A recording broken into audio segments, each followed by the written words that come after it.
Hello kabayan, ready ka na ba? Ready ka na mag-apply?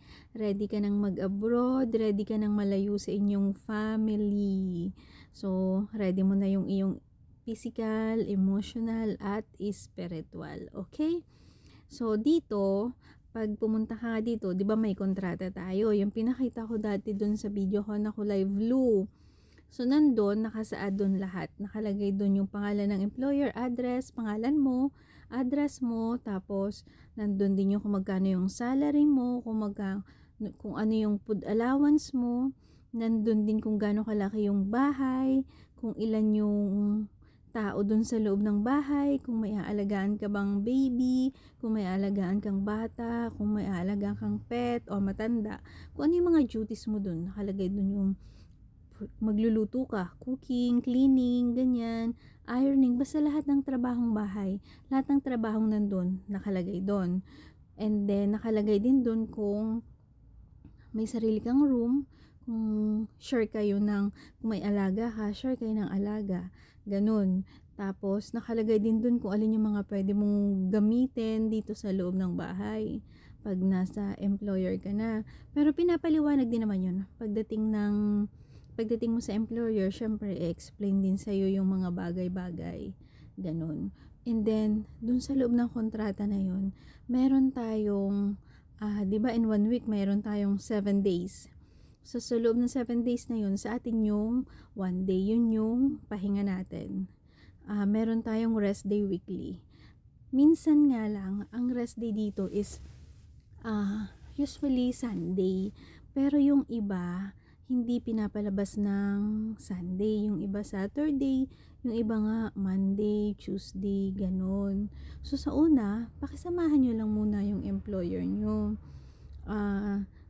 Kasi nga, baka kailangan kayo ng Saturday, Sunday, ganyan.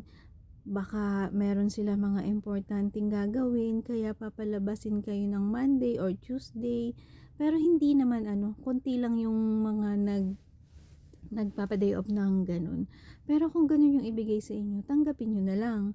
Kasi 'di ba pumunta tayo dito para magtrabaho. So ano ba yung hanap natin? Trabaho o day off? Syempre trabaho. Tapos makikisama lang talaga. Alam niyo yung pagiging mabuti.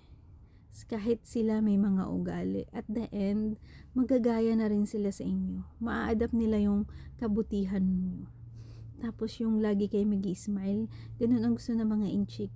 Yung laging nag-i-smile, yung kahit pagod ka na, naka-smile ka pa rin. Ganun, na-appreciate naman nila yun. Tapos, ito pa yung about sa day off. Nakalagay kasi sa kontrata, 24 hours sa atin dapat yon. Example, ngayon is gabi. So, ngayong magdamag, bukas maghapon, tapos magdamag, wala kang trabaho nun. Ganun yung nasa kontrata. Pero minsan, nakikiusap yung mga employer. Tulad ng halimbawa, bago ka umalis, luto mo ng breakfast yung alaga mo, or pagdating mo may mga kalat, aayusin mo yun, ganun. Pero dapat, hindi dapat, hindi ka na dapat magtatrabaho pag day off mo. Pero nasa sa inyo naman yun. Kung nakikiusap yung employer mo, kung mabait naman, so okay na lang din, pakisamahan mo.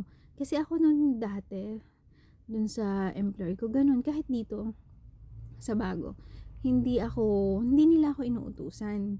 Pero ako na lang yung kusa. Alam mo, pagising ko sa umaga, nakita ko may nakakalat sa labas, sa lamesa ng mga pinagkainan nila nung gabi. Hindi naman marami. So, hugasan ko na lang yun. Hugasan ko na lang bago ako umalis. Sa gabi naman, pagdating ko, wala pa sila. Dito, usually pag umuwi ako, wala sila. So, diretso ligo na ako. Pagkaligo ko, sa bed na ako.